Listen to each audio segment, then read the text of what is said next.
Guys, ituturo ko sa inyo yung gamot ng diabetes dito sa Japan. Ito guys, tumutubo lang to sa gilid-gilid.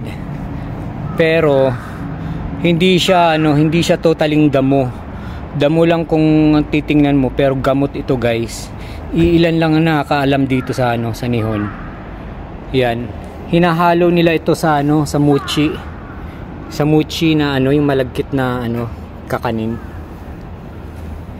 Pero natuklasan ko guys na mapait kasi yung tingin ko dito parang talagang siyang gamot ng gamot sa mga sakit-sakit. Kaya nung tinikman ko, yun, mapait siya guys. Iyon ang hinahanap ko alternatibo ng ampalaya.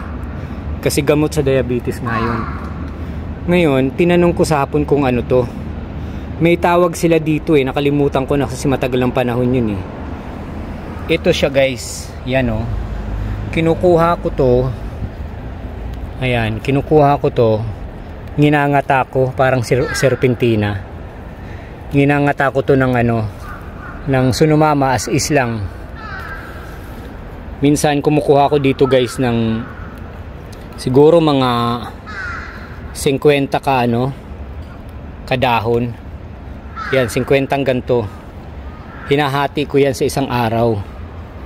Minsan mahigit pa. Yan guys, ang dami ko nang nakuha Mamaya, ngangatain ko to. Huhugasan ko muna. Marami to guys sa mga sa mga gilid-gilid ng bundok. Pero since nandito ako sa sa syudad nakatira, ayan puro building yan guys. After ko mag-exercise, naghanap ako ng mga halaman sa gilid. Buti nakakita ako ng ganto. Kusang tumutubo to Ayan.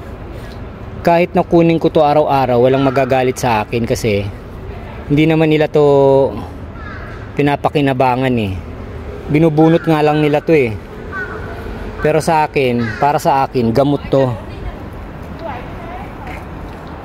Ayan guys, mga Taijin, mga Thailander. Ayan. So, meron pa akong isang dahon na kukunan.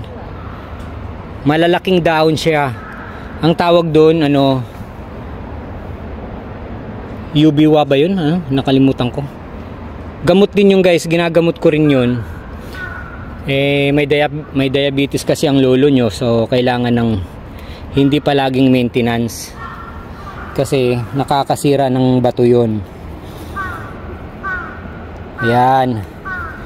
Ngunguyain ko ito mamaya guys, papakita ko sa inyo. Pag yung tipong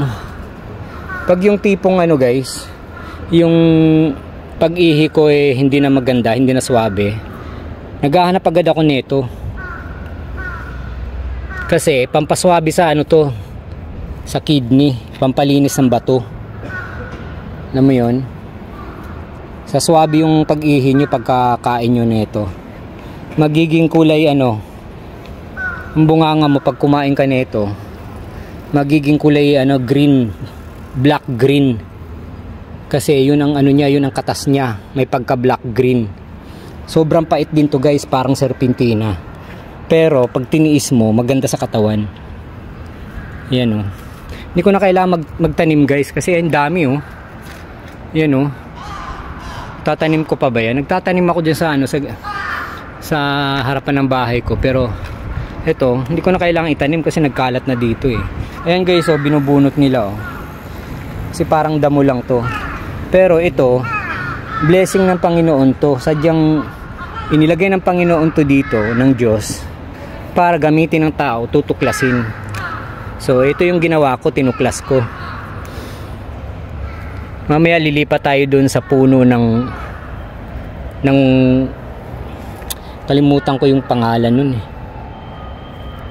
Lagay ko na lang guys sa yung pangalan sa video.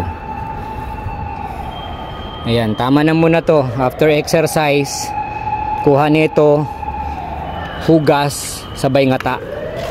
Okay guys, sa mga hindi nakakaalam, yung mga nandito sa Japan, yan, pwede nyong gayahin to.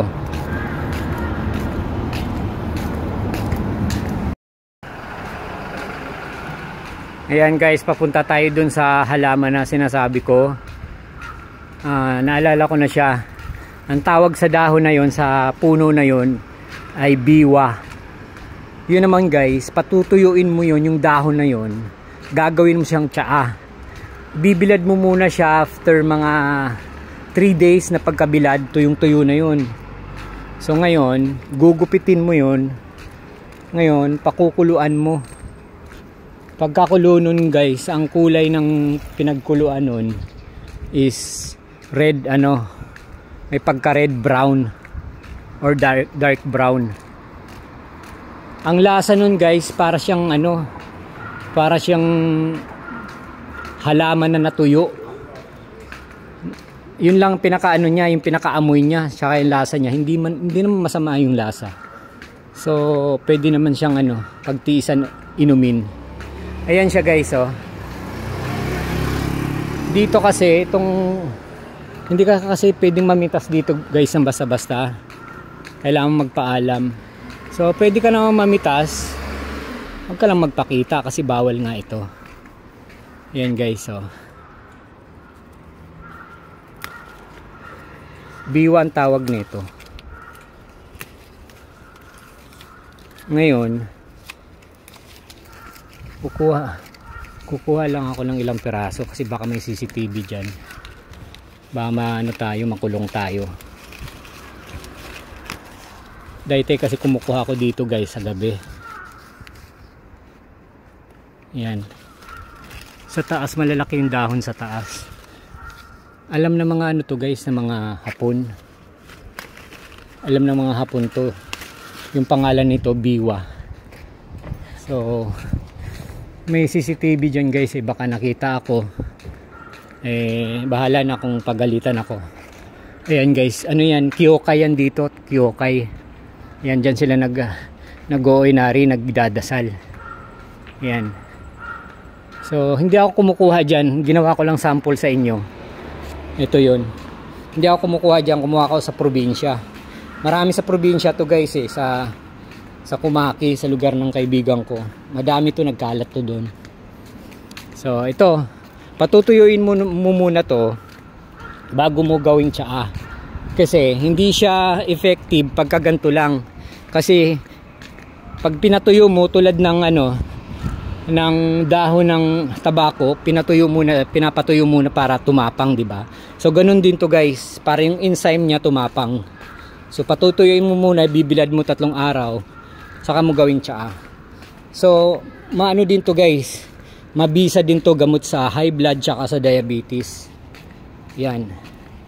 Meron akong video nito na hindi ko na i-upload, matagal na, nabura na, nandun sa lumang cellphone ko.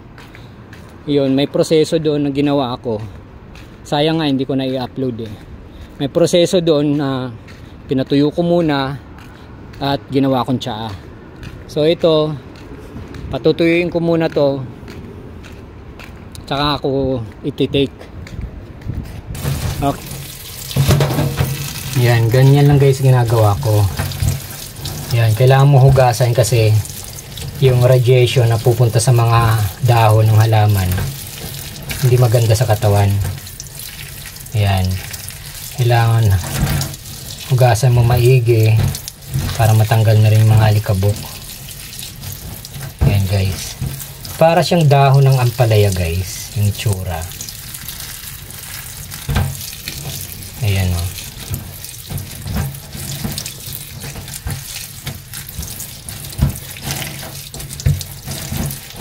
Ginugupit nila to, hinahalo sa mochi itong dahon na to. Gulat nga yung mga Hapon kinakain ko lang sa numama. Pwede mo rin to ilagay sa guys, sa mainit na tubig, pakuluan mo ng mga 1 minuto. Mapait yung niya, pinagkuluan. So ito na yung gagawin ko. Hahatiin ko siya para tutuusin 3 3 subo to eh. Marami akong kinuha guys eh. So ito 2 subo to. So ito naman gagawin kong 1 subo. Ito Isang subo to guys. Okay. Pakita ko sa inyo. Ito guys.